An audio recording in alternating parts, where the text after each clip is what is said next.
Caríssimo telespectador da Rede Século XXI, muito obrigado pela sua audiência, que bom encontrá-lo diante do televisor. Este programa está sob a responsabilidade do Ordenariado Militar do Brasil.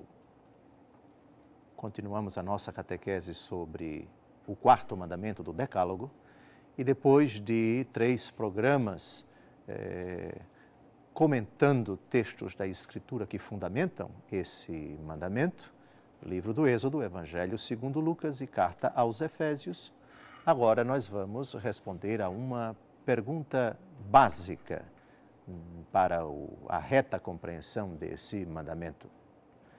Qual deve ser a postura do cristão com relação às autoridades denominadas aqui de pais? E a segunda pergunta, conexa a esta, é se o mandamento nos obriga apenas aos nossos pais biológicos ou se esse mandamento também nos obriga com relação à atitude que devemos manifestar, a honra e o respeito, basicamente, a outras autoridades.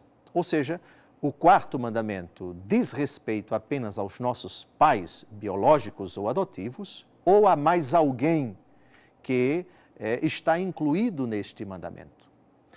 Diz o Catecismo da Igreja Católica, no parágrafo 2197, o seguinte: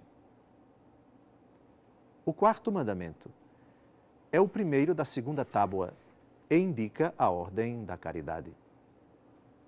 Deus quis que depois de si honrássemos os nossos pais, a quem devemos a vida e que nos transmitiram conhecimento de Deus.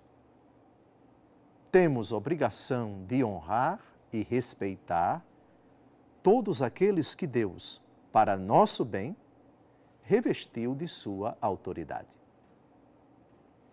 Então, em primeiro lugar, o objeto desse mandamento são os nossos pais. E o motivo a Igreja explica. Eles nos deram a vida, humanamente falando, já que, em sentido absoluto, a vida procede de Deus, mas eles colaboraram com o ato criador da nossa pessoa, no ventre da nossa mãe, e também nos transmitiram Deus. Eis a razão pela qual nós devemos honrá-los e respeitá-los. Mas o mandamento aqui abre um leque.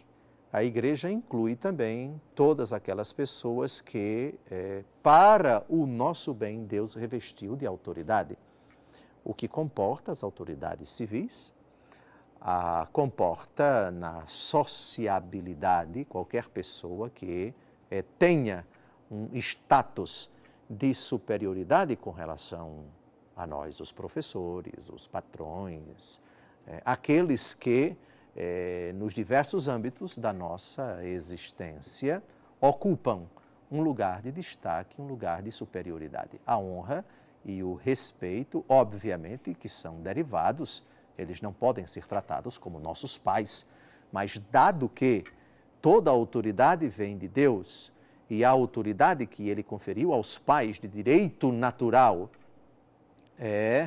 que é a primeira, que é a mais importante, também veio de Deus a autoridade que Ele conferiu às diversas pessoas em diversos âmbitos da nossa convivência.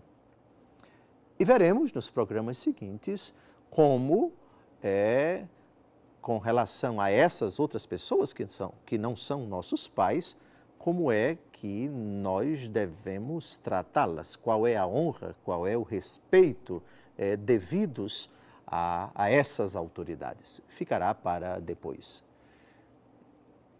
Esse programa, portanto, visa apenas mostrar, e memorizem isso, não esqueçam isso, que o objeto do mandamento não são apenas os nossos pais biológicos ou adotivos, mas também qualquer pessoa que, para o nosso bem, Deus as revestiu de autoridade.